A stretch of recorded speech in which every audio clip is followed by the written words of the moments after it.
صدر شی جن پنگ نے دو طرفہ احترام پر مبنی تعلقات کو امریکہ اور چین کے درمیان اہم قرار دے دیا۔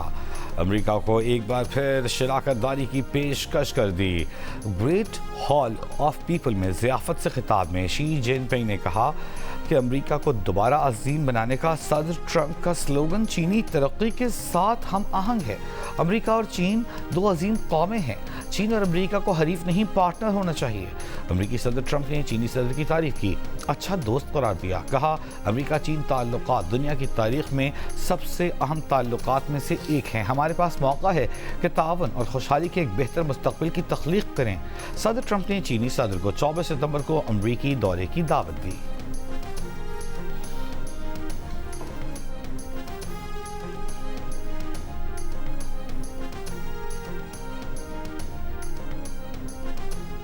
چین اور امریکہ کو سپر پاور بننے کی بجائے جنگ میں الجھے بغیر ایک دوسرے کا حریف نہیں، پارٹنر بننا چاہیے۔ چینی صدر کی امریکہ کو پیشکش، دونوں ملکوں کے درمیان معاہدہ کو نقصان دہ قرار دیا۔ چینی وزارت خارجہ کے مطابق چینی صدر نے ٹرمپ سے کہا کہ دونوں ممالک کے مشترکہ مفادات اختلافات سے زیادہ ہیں۔ دو طرفہ مستحکم تعلقات پوری دنیا کے لیے بہتر ہیں۔ اس وقت عالمی صورتحال ہنگامہ خیز ہے، دنیا ایک نئے موڑ پر کھڑی ہے۔ کیا چین اور امریکہ سپر پاور بننے کی جنگ میں الجھے بغیر بڑے ممالک کے درمیان باہمی تعلقات کی ایک نئی مثال پیش کر سکتے ہیں؟ مل کر عالمی چیلنجز کا مقابلہ کر سکتے ہیں؟ ان سوالوں کا جواب بڑی طاقتوں کے رہنماؤں کی حیثیت سے ہمیں دینا ہے۔ صدر شی جن پنگ نے تائیوان کے معاملے پر امریکہ کو احتیاط برتنے کا مشورہ دیا، خبردار کیا کہ اگر اسے درست طریقے سے حل نہ کیا تو دونوں ملکوں کے درمیان جھڑپیں اور تصادم بھی ہو سکتا ہے۔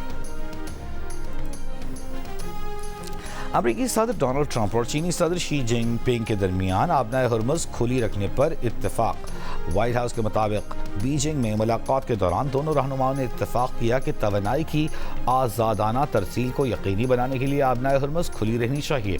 دونوں رہنماؤں کے درمیان ملاقات میں اقتصادی تعاون بڑھانے کے مختلف طریقوں پر تبادلہ خیال کیا گیا۔ خبر ایجنسی کے مطابق وائٹ ہاؤس کے بیان میں تائیوان کے معاملے کا ذکر نہیں کیا گیا۔ وزیر اعظم شہباز شریف کا کہنا ہے کہ پاکستان کے ایٹمی اثاثے جارحیت کے بجائے پاکستان کے دفاع کے لیے ہیں۔ دنیا پاکستان کو اپنی ذمہ دار ایٹمی قوت کے طور پر جانتی ہے۔ ایٹمی طاقت کے بعد پاکستان کو اب معاشی طاقت بنانا ہے، ہر صورت چیلنجز کو عبور کرنا ہے۔ وفاقی کابینہ کے اجلاس میں گفتگو کرتے ہوئے وزیر اعظم نے کہا کہ 1.5 ماہ میں خطے میں جنگ کے بادل منڈلاتے رہے۔ عارضی جنگ بندی کے باوجود دیگر ممالک کی طرح ہماری معیشت بھی متاثر ہوئی۔ حکومت موجودہ حالات کا مقابلہ کر رہی ہے۔ پاکستان کا مقامی طور پر تیار فتح 4 گراؤنڈ لانچڈ کروز میزائل کا کامیاب تربیتی فائر۔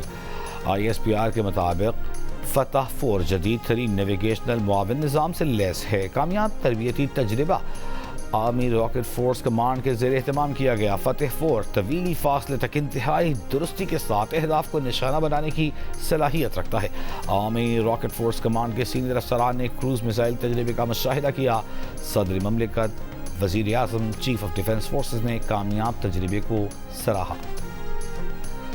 ایران کے وزیر خارجہ عباس اراغچی کا کہنا ہے کہ ایران کے مسئلے کا کوئی فوجی حل نہیں، ایران وطن کے دفاع کے لیے لڑنے کے لیے تیار ہے، لیکن سفارتکاری کے تحفظ و فروغ کے لیے بھی آمادہ ہے۔ ایرانی قوم امن پسند ہے، جنگ نہیں چاہتی۔ دلی میں برکس وزرائے خارجہ اجلاس میں ایرانی وزیر خارجہ کا برکس ممالک اور عالمی برادری سے امریکہ اور اسرائیل کی ایران کے خلاف غیر قانونی جارحیت کی کھل کر مذمت کرنے کا مطالبہ۔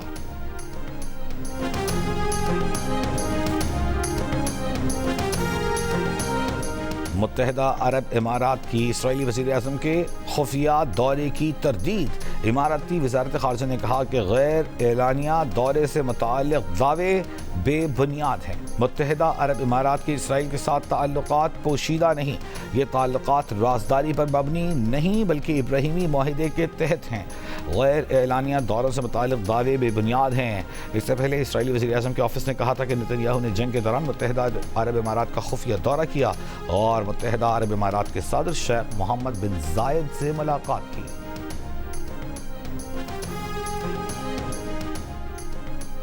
ایران کے وزیر خارجہ عباس اراغچی نے کہا ہے کہ اسرائیل کے ساتھ گٹھ جوڑ کرنے والوں سے حساب لیا جائے گا۔ ایران کے عظیم عوام سے دشمنی ایک احمقانہ جوا ہے۔ ایرانی عوام سے دشمنی کے لیے اسرائیل کے ساتھ گٹھ جوڑ ناقابل معافی ہے۔ متحدہ عرب امارات کی بندرگاہ فجیرہ کے شمال مشرق میں ایک بحری جہاز کو غیر متعلقہ افراد نے قبضے میں لے لیا۔ برطانوی میری ٹائم ٹریڈ آپریشنز UKMTO کے مطابق جہاز لنگر انداز تھا جب مسلح افراد اس پر سوار ہوئے۔ ادارے کا کہنا ہے کہ قبضے میں لیے گئے جہاز کو ایرانی سمندری حدود کی جانب لے جایا جا رہا ہے۔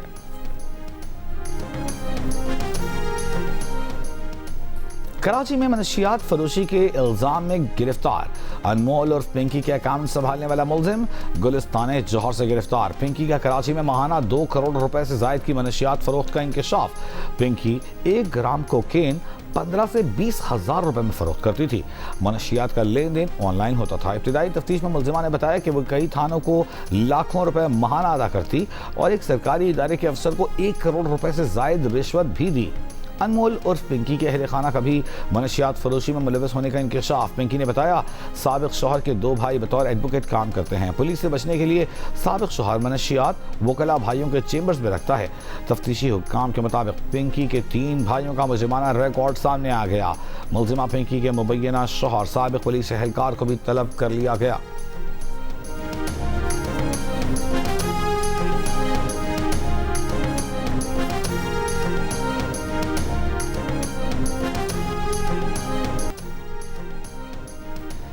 کیمبرج امتحانی پرچوں کے مبینہ لیک پر NCCIA کو تحقیقات کی ہدایت۔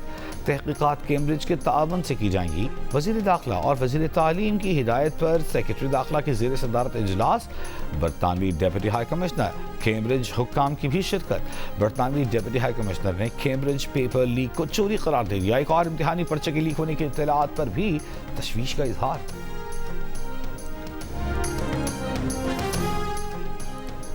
اسلامیہ کالج پشاور میں خاتون لیکچرر کے ساتھ طلبہ کی بدتمیزی۔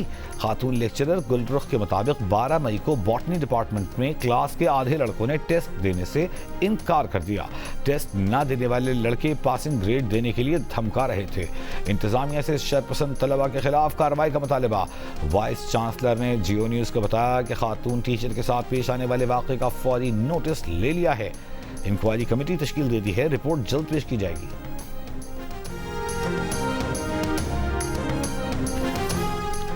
سینئر صوبائی وزیر شرجیل انعام میمن کی کراچی میں ریڈ لائن BRT جلد مکمل کرنے کی یقین دہانی۔ شاہراہ بھٹو اسی ماہ کھولنے کا اعلان کر دیا۔ کراچی میں پریس کانفرنس میں 28ویں ترمیم کی خبروں سے متعلق کہا کہ وفاقی حکومت کی جانب سے کسی ترمیم کی بات نہیں کی گئی، نہ کوئی باضابطہ اعلان کیا گیا ہے۔